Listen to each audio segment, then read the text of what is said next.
You are watching the Appalachian Weekly News on App TV. A student group founded by Bernie Sanders finds its way onto Appalachian's campus. A body was recovered behind the Hollar Greene produce company. Student teachers balance demands of their internship with student life. All of this and more on the Appalachian Weekly News.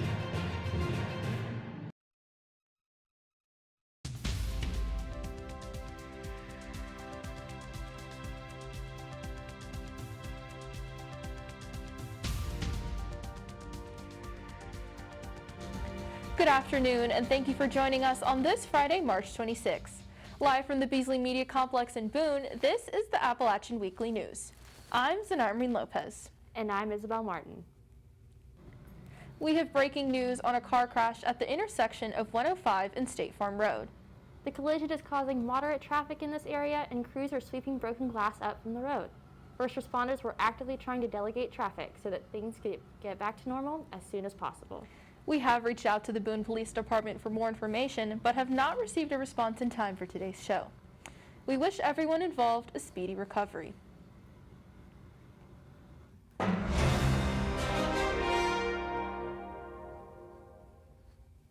Governor Roy Cooper announced on March 25th that the timeline for vaccine distribution has changed. Starting March 31st, other essential workers and students living on campus will be able to get vaccinated.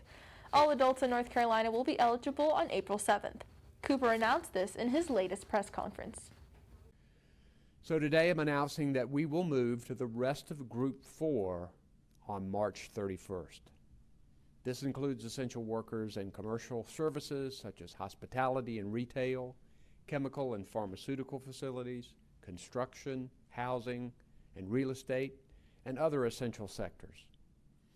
Then the biggest change will happen on April 7th, when we will open eligibility to Group 5, and that means all adults will then be eligible for the vaccine. You're eligible to be in Group 4 if you have high-risk medical conditions or if you live in a close group living setting like a dorm. Group 5 includes anyone interested in getting a vaccine.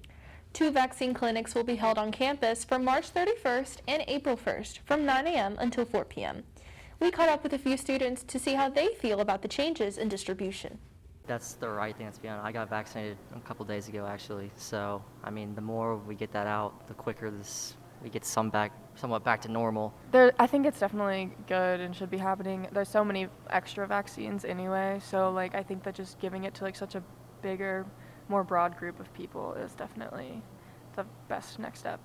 I think that's great news. I got my first dose 2 weeks or a couple days ago, and I'm scheduled for a second dose in a few weeks, so great news. Once you get the vaccine, you could experience a few side effects. According to the Center for Disease Control, side effects are a sign that your body is building up a protection against the virus. These could potentially affect your ability to do daily activities.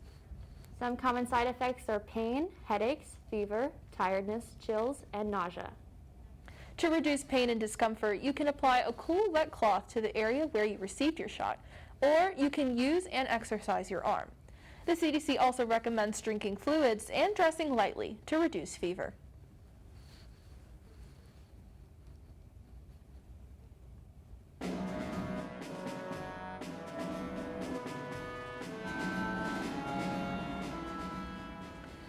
COVID-19 cases at App State have been trending downwards.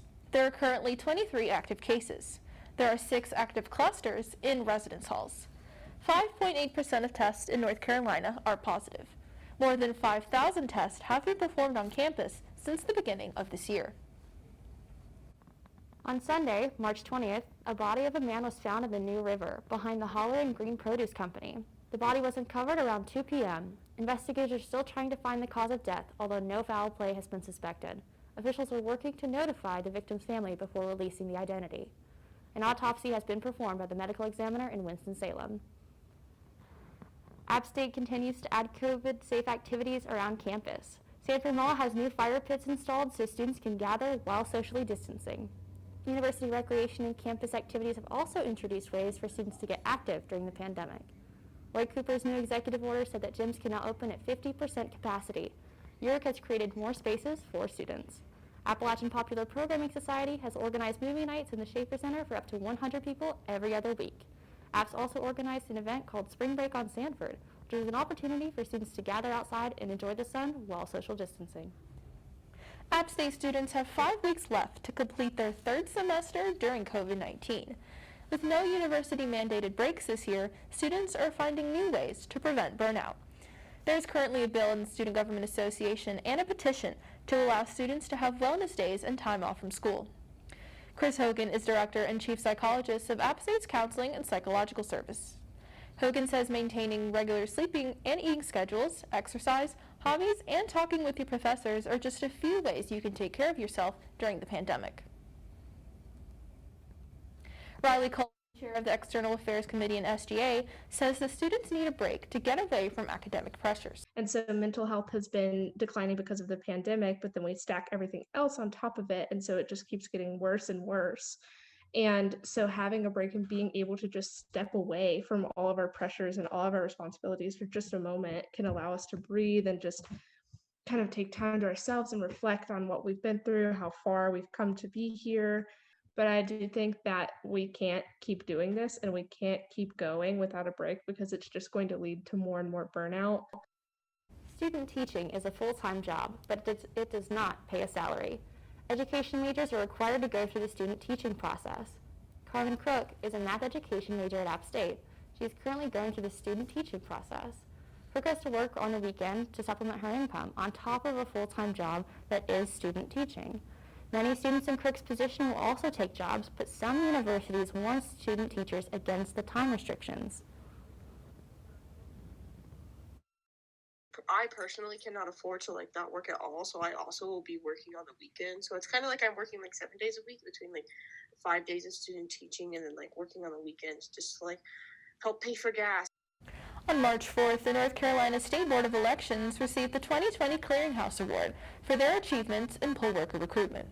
With their Democracy Heroes campaign, the board recruited over 57,000 election workers for early voting sites and precincts on Election Day. Karen Brinson-Bell is the executive director of the State Board of Elections. She said in a press release, quote, "Thank you to each individual and organization who assisted the State Board in ensuring there were enough election workers for the general election. This election would not have happened without your dedication to democracy," end quote. Durham County also won an award for outstanding innovations in elections. Wake County won an award for recruiting, retaining, and training poll workers. 3 former Bernie Sanders staffers are working a student group that focuses on democracy reform and support for the For the People Act.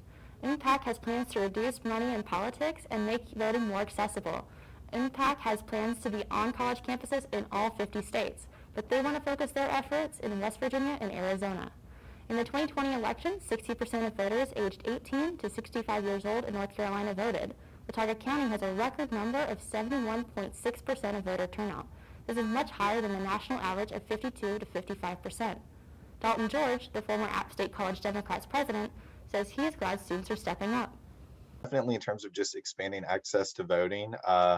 We have some groups on campus that are already kind of working on that issue, but adding any voices that are making voting more accessible, pushing legislation that expands voting access, just making voters more aware of kind of the rights that they have and the way that they can access the polls and make their voices heard. Junior economics major Lachlan James started App State's first International Youth and Students for Social Equality chapter this spring. The group's political beliefs are to abolish capitalism and establish socialism. Socialism grew popular during former President Donald Trump's term. The squad, consisting of 6 Democratic members of the U.S. House of Representatives, is known for being the most politically progressive in the federal government. James wishes to get more people in the Boone community involved in socialism and IYSSE through the campus chapter. He is currently their only member. Our belief is that only a party guided by the most theoretically rich and principled political program will be armed to lead a true revolutionary movement. Though the 2022 primaries are over a year away, some candidates are already building their platforms.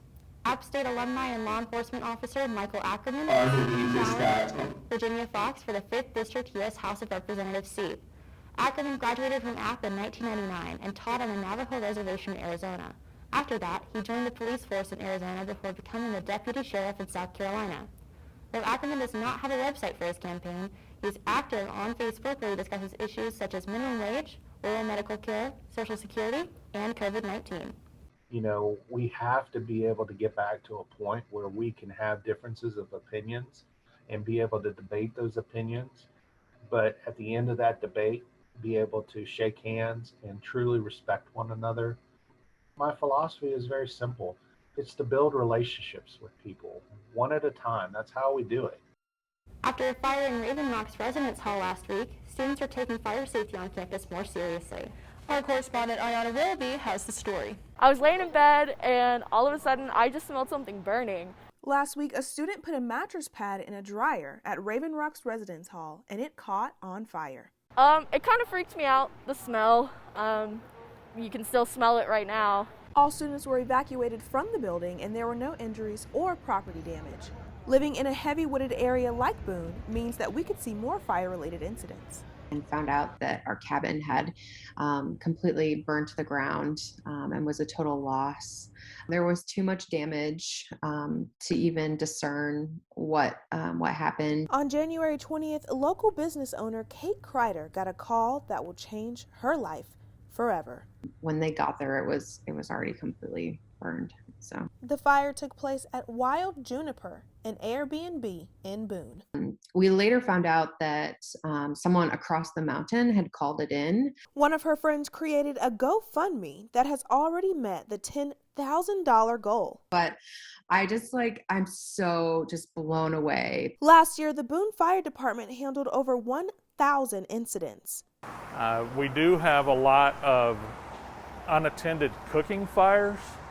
That's a leading cause of fires in the United States. A fire can happen at any time, so it's important to pay attention. One of the biggest things you can do is have working smoke detectors in your house and in your businesses. If there is an incident, the Boone Fire Department is more than happy to help. So 3 stations, there's 8 firefighters on duty that are covering the stations in addition to the chief, assistant chief fire marshal, and myself. For the Appalachian Weekly News, I'm Ayanna Willoughby. Saniye, do you have any plans coming up? Honestly, Izzy, the weather isn't looking good for me to go outside. Shannon, can you give us an update on that weather for this week? The weather definitely is not good, but that's how you can tell it's springtime with all and constant rain showers. Today's high is 66 and the low is 42 degrees. Today will be cloudy with some sunshine coming through. As the night comes around, there is a slight chance of rain, but we'll mostly have clear skies. Unfortunately, that rain is here to stay, so don't go putting up those rain boots yet. Saturday, the high will be 65 and the low will be 54 degrees. In the afternoon, it will be slightly cloudy with a 50% chance of rain. As the evening rolls around, we can expect to see some thunderstorms with a 70% chance of rain. For Blowing Rock, the high will remain in the lower 60s throughout the weekend, and there is a wind advisory in the area. And there will also be some rain showers. In Beach Mountain and Seven Devils, the temperature will be about the same in the lower 60s, but we will see some rain coming through. Make sure you keep dressing in those layers. The temperatures will be quite warm throughout the day, but as the sun starts to go down, so do those temperatures. Sunday, the high will be 62 and the low will be 34 degrees. In the afternoon, there will be a 100% chance of rain, but later that evening, the skies will clear up. Later in the week, the temperatures will remain in the mid-50s, warming up to 65 degrees on Wednesday. We'll finish out the week by cooling down to 49 degrees. That's all I have for weather this week. Back to you, Xanayra and Izzy. So much for an update on that weather, Shannon. In search of a creative outlet, one App State student joined the growing number of online small businesses to sell her artwork. Senior Sam Cole started her first small business, Creative Flower Company, during quarantine. She sells products like stickers and acrylic signs. Her new business, My Kind of People, sells designs on clothing. Sam says her store's values are kindness, equality, and self-love. My Kind of People launched on March 8th with 6 t-shirt options, 4 sticker designs, and 3 mason jar coffee mugs. Peyton Miller, an App State student, says creative outlets are important and need to be supported. I think creative outlets are a really great way to show expression for your own feelings as well as, support other people's feelings. So I think it's great if someone is using creativity to promote good messages. A creative way to talk about social injustice has come out of a collaboration between the Creative Justice Institute and Belk Library. The Creative Justice Institute was founded in July. It is an organization that focuses on combating racism, sexism, and homophobia on App State's campus. This collaboration is encouraging students to create zines, a short magazine used to display artwork. The zine topics are up for students' interpretation, so those who submit have total creative freedom. The deadline to submit a zine has passed, and they will be put on display in the special collections area of the library starting April 4th. A former App State student opened up a recording studio in his own home. Our correspondent Alex Urquiza has the story. I'm Alex Urquiza here reporting inside the cottages Boone, where an App State student has opened up his very own recording studio. Mason Stewart and Saniye Haynes opened up Trippy House Studio early this year, aiming to give Boone artists the opportunity to get some mixing sessions in. We noticed that there was a niche in the market for a studio that was really open to bringing in inexperienced artists and artists who were looking for even higher quality than some of the student studios and things like that were offering, and we felt like we could really fill that niche. I've been making my own music for about 7 years, and then also have been engineering my own music for around the same amount of time. When I started, it was a hobby, wasn't super serious about it. Started taking it really serious about 4 years ago, and that's when I started really studying engineering and things like that. And so recently I've started working with engineers out of the Charlotte area who also run their own studios, and trying to network with them and continuously learning things from them as well. What can I do, master? Give me my meal ticket. I've been good, clip my wings, I can't fly. We use our studio time to not only create new music, but to also collaborate with other artists as well. Music, my sound, my general sound is more of a 90s style of music. I like raw hip-hop, a true to hip-hop type sound. I love exploring different areas of music. $30 per hour for the session. That includes a premix for every song that you get during your session. The premix is just a simple mix down, something that you can take home, and if you'd like to keep that as your finished version, more than welcome to do that. If you have a song that needs a lot more attention done to it, you can get a full master for $60. We're also offering discounts for people who buy in bulk or for people who bring in referrals, and prices are negotiable. Trippy House Studio will be relocating to Kelpat in August, where they plan to have a more studio-like atmosphere. For the Appalachian Weekly News, I'm Alex Urquiza. If you're in the area and love to fish, check out the 41st Annual Blowing Rock Trout Derby. The derby starts at sunrise on April 3rd and will go until 4 p.m. No entry fees or pre-registration is required. If you wish to enter your fish in the contest, all entries must be brought to the official derby headquarters by 4 p.m. to be measured. Trout caught in any body of water in Watauga County can qualify for the contest. Most of the fishing will take place at Mayview Lake at Bear Hill Park, which will be stocked with trout. Prizes will be given out at 4:30 p.m. at the Derby headquarters. So basically, the Trout Derby is this is the 41st year that we're doing it. This is kind of a combination of a private public sector type event where kids are involved. We have, it's for everyone, kids, adults, disabled people, anyone that wants to show up and come can come fish, and it's anywhere in Watauga County as well. So basically, we stock. For 70 years, the Southern Appalachian Historical Association has held their outdoor show, Horn in the West. If you're interested in joining the cast, this year's auditions may be submitted digitally or done in person by appointment. In-person auditions are March 27th at Daniel Boone Park. To be an extra, you do not need to audition, only interview. Opening night is June 25th, and the show runs through August 7th. For more information and details, go to www.horninthewest.com or call their office at 828-264-2120. Jayson, we've been hearing a lot about the wrestling team this week. Do you have any insight on that for us, Jayson? Yeah, that's right. A lot of info going on with the wrestling team for this past week. The wrestling team actually sent 7 wrestlers to the NCAA tournament in Minneapolis, Minnesota earlier this week. Jonathan Milner finished 8th in the nation and won an All-American award in a 149-pound weight class. Congratulations to the wrestling team on a historic season. The App State baseball team swept Arkansas State earlier this week to begin their quest for a conference championship. They're currently undefeated at home this year. They hit the road earlier this week to take on Charlotte in Kannapolis, North Carolina, and ended up taking the loss 15-5. The Mountaineers sit at 10-9 overall and will now prepare to hit the road. They will not be back in Boone for a home contest until April 9th. The Mountaineers kick off a series against Georgia Southern this weekend. The Boone Bigfoots will kick off their inaugural season this summer and will play their home games at Jim and Betty Smith Stadium right here in Boone. Garrett Davenport has more on this exciting time for the newest baseball team in the High Country.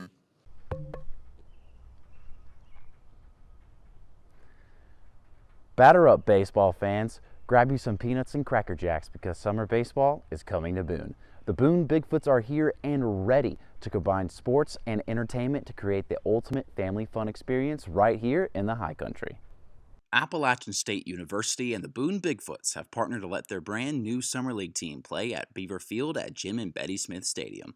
I spoke with former VMI baseball player, App State volunteer assistant, and now head coach of the Bigfoots, Ryan Smoot, about what exactly the Boone community should expect with the new team.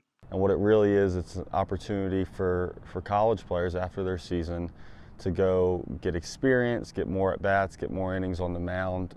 So the Textile League is just another one of those leagues. It's a new league with some new teams in it, but just another opportunity for players, and right now a lot of local players to go and have a good time, maybe go somewhere new and spend the summer, meet new people, but also have a chance to develop. Coach Smoot says that the owner, Robert Wilson, has a background in production and his vision isn't for the Bigfoots to be an ordinary baseball team, but rather a fun and entertaining experience for the audience. I asked Smoot, what is the typical home game going to look like? Yeah, well, I think there's a lot of people right now working really hard to make the game experience one that's really, really fun for both our players, but maybe more importantly for our fans. It's one of the advantages and the benefits to summer baseball is it is a little bit more of a relaxed atmosphere, allows players and fans to have a more unique relationship, right? Like, we're going to have 25 players that come into Boone this summer that no one's going to know, maybe never heard of, and that's a relationship that's going to form rather quickly. The opportunity to bring summer baseball here is one that has the potential to really grow and expand, but you have to do right by everybody. To see schedules, rosters, buy game tickets, or get one of those sweet hoodies that Coach Smoot was wearing, visit bigfootsbaseball.com. For the Appalachian Weekly News, I'm Garrett Davenport.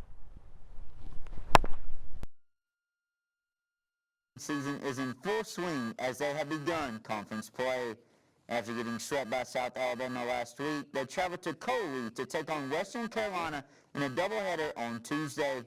They won both games. They currently sit at 13-10 overall. The softball team will now prepare to host Georgia State this weekend. The first pitch will be today at 7 in the evening. First pitch for Saturday will be at 3 in the afternoon, and the rubber match will take place Sunday at 1 in the afternoon. Best of luck to the softball team as they look to sweep the Georgia State Panthers and protect their home field. Super exciting week of sports here in the High Country with spring sports officially in full swing. Xanayra, Izzy, let's see that High Country high note. Back to you, ladies. Thanks for that update, Jayson. And good luck to the App State softball team. And now it's time for your High Country High Note.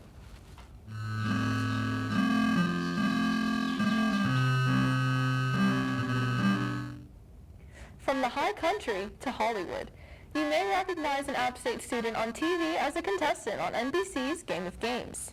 On March 14th, the episode aired with senior Justin Marks playing the game alongside celebrity host Ellen DeGeneres. Ellen's Game of Games premiered in 2017 and is in its 4th season. In the show, host Ellen DeGeneres guides show contestants in outrageously fun games to win a cash prize. Although he did not win the game, Marks had dreams of being on a game show for years. That's our report this week. I'm Xanayra Marin-Lopez. And I'm Isabel Martin. From all of us at the Appalachian Weekly News, thank you for watching. We'd like to thank you for your support after taking home first place at the College Media Association Conference for Broadcast News Program. Next week we will be on a hiatus for the holiday weekend, so be sure to tune back in on April 9th. We'll see you next time.